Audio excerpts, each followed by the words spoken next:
Welcome back, everybody. Today I am doing another overhead video because it's set up and why not?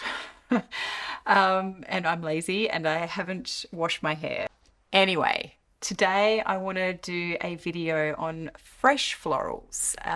If you've watched any of my sort of recent videos, you probably know that I'm having a moment with fresh florals at the moment, or I have been for the last few months. And I thought I might talk to you about some that I have discovered recently. And let's jump in because I've got a few to get through. The first fragrance I'm going to talk to you about is Delina La Rosée.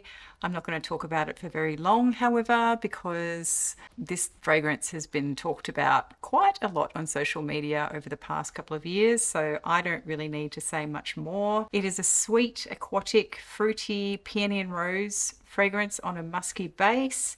I don't necessarily get so much the woody elements in the base because for me, mostly it's the fruit and the florals that dominate this fragrance really easily. And here comes the sun. For me, this is really more about the fruits and the florals, as I just mentioned. And I'm just going to be really lazy and say that I really love it. It's my favorite from the Delina line and my favorite probably Parfums de Marly fragrance of all, because I haven't really found that many Parfums de Marly fragrances that I love. This is really lovely. It's just so easy to wear. And if you're wanting a watery, fresh floral, then this really does fit the bill. Next up is one that I have talked about quite a bit over the years, but I don't talk about it a huge amount.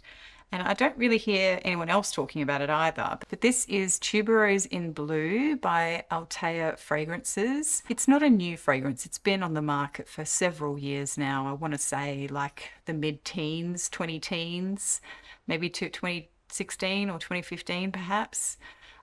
Don't quote me on that though. I feel like this is possibly the most approachable tuberose I have ever smelled. If you like fresh florals, but you don't like tuberose, but you want to try and find a tuberose that you like, maybe give this one a try. I've had this bottle for several years, but I'm pretty sure it's still readily available, albeit it is not the most affordable option. I think this bottle, 100 mils, goes for over $300 in Australia, and sadly you cannot get smaller bottles that I'm aware of, at least. So in addition to the tuberose, there is also heliotrope and freesia in this fragrance.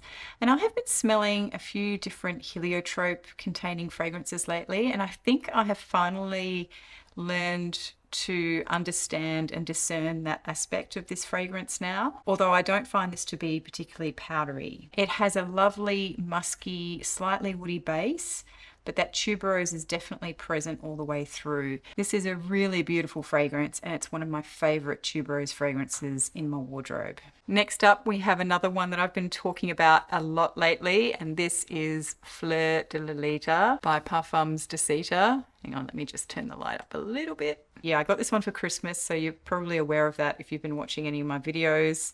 I have really been loving this one. This is an earthy, slightly green, mossy feeling floral. And despite that initial description, which might indicate that it's quite heavy and dark, it actually isn't at all. It comes off very light and fresh, and the florals are super clean. The florals in here are rose, jasmine, magnolia, and lily. I personally cannot pick out any of those individual florals except for maybe ylang ylang. There is ylang ylang in here, and I do feel like I get a little bit of that. It's quite woody and slightly musky in the base, and it's just a perfect one for spring. And I know that those of you in the Northern Hemisphere are coming into spring as we are coming into autumn, and honestly, if you resonate with De Lalita Parfums fragrances at all, then I highly recommend checking this one out because it truly is a beautiful floral. It's very classic smelling though, so if you don't like a more classic smelling perfume, then perhaps this isn't one that you would necessarily gravitate towards. I truly love it, and I feel like this performs really well on me as well. Next up, we have one that I snapped up from the Facebook groups this year, and I bought it blindly because I'd heard a lot about it, and this brand is not readily available in Australia. This is Ex Nihilo's Lust in Paradise Riviera. It is a limited edition. I'm not sure if it's still available or not, so apologies if it isn't. I think this was quite big last year, so I'm pretty sure it might have been a 2022 release. This is a very fresh, bright floral, and the first time I wore it to my dry cleaner. To drop in some dry cleaning, and my dry cleaner lady asked me what it was and insisted on writing it down, even though I told her you can't get ex nihilo fragrances in Australia, although she probably didn't believe me because after all I had it.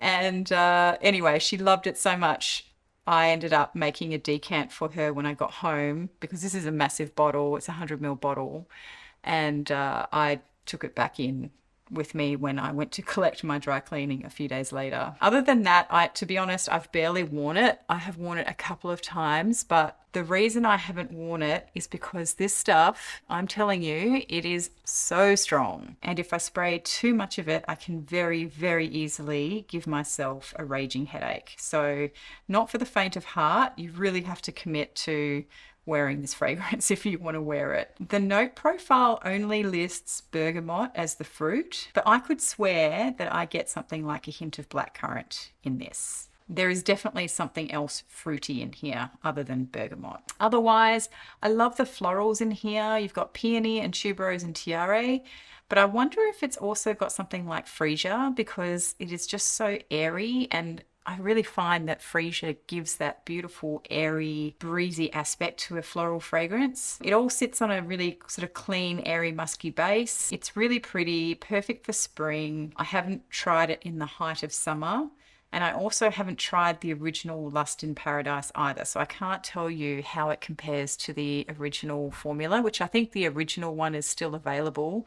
It's only this one that was limited edition, I believe. I enjoy it, and it definitely gets attention when I wear it. I wouldn't say it's my favorite, but it is pretty. And I think if you are a fan of other floral fragrances from this house like Fleur Narcotique, you probably would enjoy this one as well. But for me, I think I do prefer something that just sits a little bit softer and isn't quite as loud. So the next one is the last one of the full bottles that I'm going to show you today, and this is Reflection Woman. Very hard to film, obviously, because it reflects everything. But this is one that I really like to wear in the transition season. Actually, scratch that. No, this is one that I prefer to wear in the dead of winter. It's watery and fresh, but it also really packs a punch. And I love wearing it in the dead of winter when I want to break from my heavy fragrances. You know, you get to that sort of point, sort of midwinter towards the end of winter, and you're looking at your range of ambers or really heavy fragrances, and you're sort of thinking, oh, I'm a bit over these now. You just want that one day in the middle of winter where you can open the windows, let some fresh air in, and air out the house and just feel refreshed. And this is what that fragrance does for me. The florals in here are violet, magnolia, and jasmine, amongst other things, I'm sure. Even though it's classed as a watery fragrance, they all really pack a punch. All of those sort of florals have a lot of body, a lot of texture to them, and a lot of depth. I do find it to be slightly green as well, but there is also an airiness to it as well. It does have an amber accord in the base, and so it does pack a punch for something that is marketed as being more on the fresher side of the spectrum, and that is why I love to wear it in wintertime. So that is Reflection Woman by Amouage. Next up, we have a little sample of a new fragrance called Nirmohee or Nirmohee. I'm not sure how you pronounce it. Which means apparently one who is unattached, or I think the marketing specifically says detached. So this is interesting. It's got a very fresh, minty opening. I also feel like I get a bit of a saltiness or a marine type saltiness to this as well. It doesn't smell seaweedy, it doesn't smell fishy or anything like that, but it just has that sensation of salt on the air that you get off the ocean. It is very, very fresh. I get a bit of citrus. I think perhaps it might be bergamot, or it might be just that the mintiness in the top is making it seem green, like a green citrus. The dry down to me is a very airy musk, maybe slightly green. I think the marketing sort of talks about it being a green tinged musk or something in the dry down. I do get that because I do find that that mintiness sort of lingers. Look, I adored Lost Wanderer, which was the first fragrance from this house. This one didn't really hit how I hoped it would when I first read about it, but then again, I am just really off mint in fragrances at the moment. Mint has to be done just right. If I'm being really picky about it, it has to be done just right in order for me to really enjoy a fragrance that has a lot of mint in it. And in fact, I have a Guerlain fragrance. I can't remember, is it Herba Fresca, that I bought years ago, and I loved it because I was really into mint at the time. And now I'm just really struggling with that one at the moment. So I'm sure I will come back to it. And I'm sure there will be a period where I maybe swing back to this and go, wow, that's really amazing. And unfortunately, this came out, I think, towards the end of summer for us. So perhaps if I tried this again in the high heat, it might sit differently for me. I didn't dislike it. I still like it. It's just that it's just that for me personally, there is a lot of mint in this, and I'm just not really enjoying mint at the moment. So it's not something that I would look to upgrade personally. But if you do enjoy herbal, aromatic, fresh florals, then this one might be worth trying to get your nose on or get a sample of and see how you feel, particularly if you're in the Northern Hemisphere, because if you're coming into spring and summer, this is definitely one that fits that season. Anyway, very nicely done, just not really my thing at the moment. And we have an airplane flying over top. Excellent. So I have another sample here. This is Penhaligon's Elizabethan Rose. Penhaligon's has withdrawn from Australia, so it's actually really hard to get Penhaligon's fragrances here now. The only way we can really get them is through, you know, discounters and grey market websites and things like that. Anyway, probably not an issue for me at this stage, but if I end up falling in love with any Penhaligon's fragrances, I'm going to be very upset. All right, so this one, let me just spritz it on the card. This opens with a really old English rose feel. It's a little green in the opening, but it's not long before a plush sort of sweetness starts to come through. It gives it a really beautifully sweet, dewy, velvety feel. So really imagine rose petals in the morning as the sun's coming up. There's dew on the petals. It's that kind of feel. It's a very natural, dewy rose fragrance. There is a bit of sweetness in here, and it does feel to me like a bit of black currant. Again, I think I've got a thing with picking out black currant at the moment, or maybe I'm not, I don't know. It's a little bit similar in that vein to the opening of Vive la Nuit by Sisley, but it doesn't have the patchouli in it. So it doesn't have that sort of, where Vive la Nuit gets sort of drier and more woody in the dry down and less sweet. This doesn't do that. I thought I had read somewhere some time ago that this had a nutty element to it, but at the moment, and in the last couple of times that I've tried it, I have to admit I didn't really get that. There is a coldness to this fragrance. I wouldn't say it's dark, but it is kind of fresh, but it's not zesty or bright either. So it's sort of like a fresh coldness that sits in this fragrance. Let's just say it's a refreshing rose. Let's just say that. Overall, I'd say this is a really pleasant rose fragrance, but for me, I don't know, I feel mean saying it, but I feel like it was kind of forgettable for me. It just didn't really do anything that made me go, wow. The dry down is slightly musky. It's a fresh fruity rose with a hint of violet and possibly a bit of iris, I think, as well. I might have detected in there when I wore it on skin. I get a very casual, dewy, fresh rose, and I think you really need to like rose in order to get maximum appreciation for this one. But at the same time, it's probably not a difficult one to wear either if you aren't a huge rose fan. It's a pretty one for spring, maybe, but I don't know. It was kind of just, I was a bit ambivalent towards it, I think. Next up, we have a sample of Rosa Sacra by Florals. I haven't tried this one too much yet because I only got this sample a couple of weeks ago when I received my bottle of Victoria, but I have worn it a couple of times and I've really enjoyed it. So this is more like a first impressions, I guess. This is a really beautiful green, fruity, watery rose. It's very aromatic, but it's also quite woody in the dry down. There is also a mintiness to this, but this one doesn't sort of smack you in the face like the other one that I talked about that had a lot of mint in it. The mint in here is quite subtle and it's just enough to give it a slight cooling freshness without necessarily overpoweringly smelling like mint. The mint kind of blends in with and makes it feel like it's just part of a green element of the rose bush or the rose flower. I really, really like this. Would I buy a full bottle? Yes, I would, except for the fact that I have several travel sizes of Ormond James Taif Rose. And whilst those two fragrances smell completely different, they're vastly different, I feel like the Taif Rose and this one both serve the same urge for me. So when I want to reach for a green, watery, fresh rose that's really easy to wear, then that's the sort of urge I would have to reach for this. And it's the same urge that I have when I reach for Ormond James Taif Rose. So, and I think I have 3 travel sizes of that to get through. I don't know how I ended up with 3 travel sizes of it, but I do. I've got 3 of those sort of 8 ml travel vials of Ormond James Taif Rose.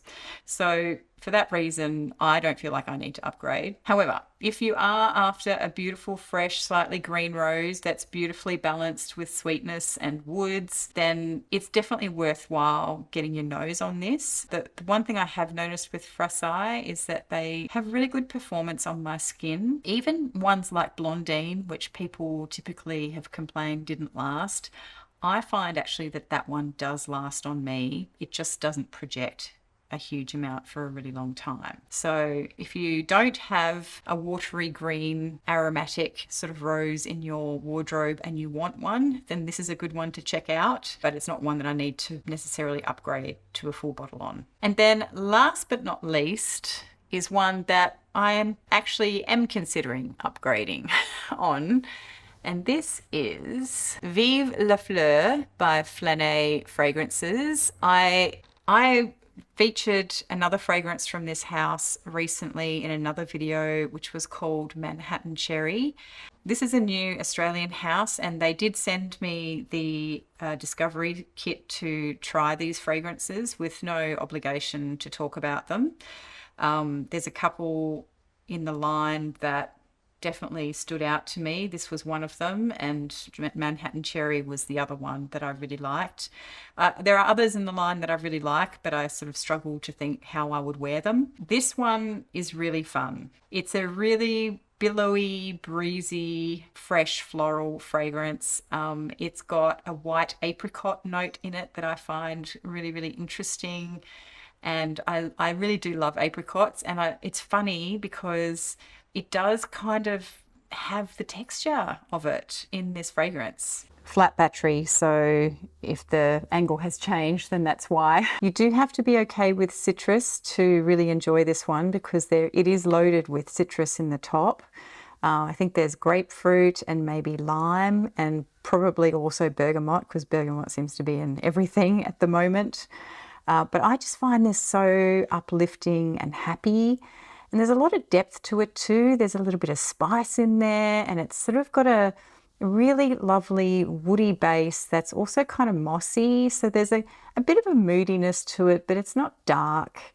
It still stays very light and airy. This is definitely my favorite from the Florals line, and I'm glad I found it at a time when I was really definitely having a moment with fresh florals, because I think that's really helped me to get maximum enjoyment out of this sample. And I do think for those of you coming into spring and summer in the Northern Hemisphere that it would be worthwhile to get your nose on it. I don't know what their distribution is like, if they're distributing overseas or not. I probably should have asked that. Of course, as always, sample first, don't blind buy, but yeah, this one is definitely my favorite from the line. And for those of you who get exposed to really hot weather, this is a beautiful fragrance to consider for the hotter months. And so that concludes my little discussion here on fresh floral fragrances that I'm enjoying or have been enjoying sampling. Do share below if you have any fresh floral fragrances that you really enjoy that I possibly haven't smelled, because it's definitely the soft florals, the fresh florals, definitely a category that I'm really getting into at the moment. So I'm looking forward to sampling more that fit this profile.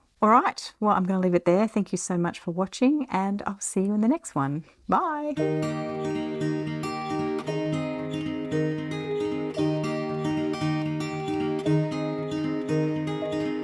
We were young and we were free and running, never bothered about what could be coming. Every day we danced.